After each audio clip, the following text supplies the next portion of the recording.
নমস্কাৰ, মই পবিত্ৰ মাৰ্ঘেৰিটা। বৰ্তমান আছো এখন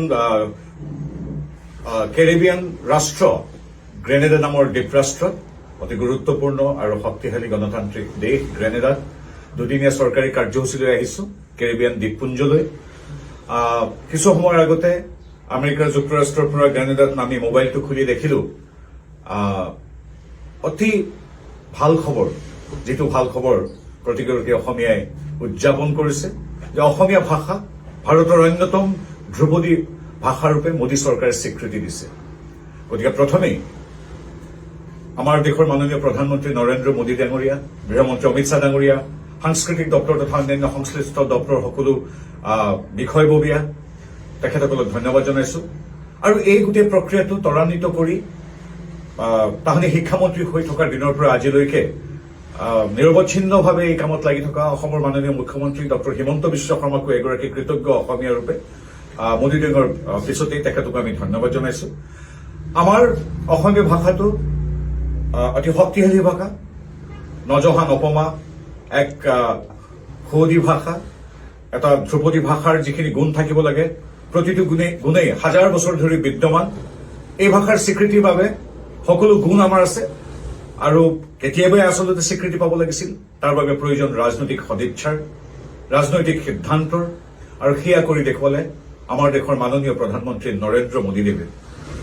গতিকে পুনৰবাৰ নৰেন্দ্ৰ মোদীদেৱক ধন্যবাদ জনাইছো। আৰু আমাৰ এই ভাষাটো শক্তিশালী প্ৰাণৱন্ত কৰি ৰখা, হাজাৰ হাজাৰ বছৰ ধৰি এই ভাষাটো চৰ্চা কৰি কৈ অহা অসমীয়াৰ লগতে অসমবাসী ৰাইজ, যিয়ে ভাষাটো হাজাৰ বছৰ ধৰি শক্তিশালী ৰূপত আগুৱাই লৈ গৈছে, লগতে আজিৰ তাৰিখৰো বা অতীতৰ প্ৰতিগৰাকী সাহিত্য সেৱক, শিক্ষক, গৱেষক, ছাত্ৰ ছাত্ৰীৰ পৰা আদি কৰি সাধাৰণ আমাৰ জনতালৈকে সকলোৱে প্ৰাণতকৈ যাক ভাল পায় সেই হ'ল নিজৰ মাতৃভাষা অসমীয়া। প্ৰতিগৰাকী ব্যক্তিক আৰু হাজাৰ বছৰীয়া আমাৰ ইতিহাসৰ প্ৰতিগৰাকী ব্যক্তিক এই চেগতে এগৰাকী গৌৰৱী সমগোত্ৰীয় অসমীয়া হিচাপে আন্তৰিক কৃতজ্ঞতা জনাইছো, অভিনন্দন জনাইছো প্ৰতিগৰাকী ব্যক্তিক। এ আমাৰ প্ৰাপ্য আছিল, কিছু পলম হল যদিও নৰেন্দ্ৰ মোদী দেৱে আমাৰ ভাষাটোৰ যিটো প্ৰাপ্য স্বীকৃতি সেয়া দিলে আমি কৃতজ্ঞ। পুনৰবাৰ প্ৰতিটো জাতীয় সংস্থা যি আগতেও বিভিন্ন ধৰণৰ দাবী উত্থাপন কৰিছিল, অসম সাহিত্য সভাৰ পৰা অসম প্ৰকাশন পৰিষদলৈকে সকলোলৈকে কৃতজ্ঞতা জনাইছো। মুখ্যমন্ত্ৰী মহোদয়ে তাহানি শিক্ষামন্ত্ৰী থকা দিনৰ পৰা ডছিয়াৰ প্ৰস্তুত কৰা, এইবিলাক সংশ্লিষ্ট মহলত প্ৰদান কৰা ইত্যাদি আদি কৰি যি তেখেতে কাৰ্যপন্থা হাতত লৈছিল তাৰ আজি সাৰ্থক আমি ফল পালো।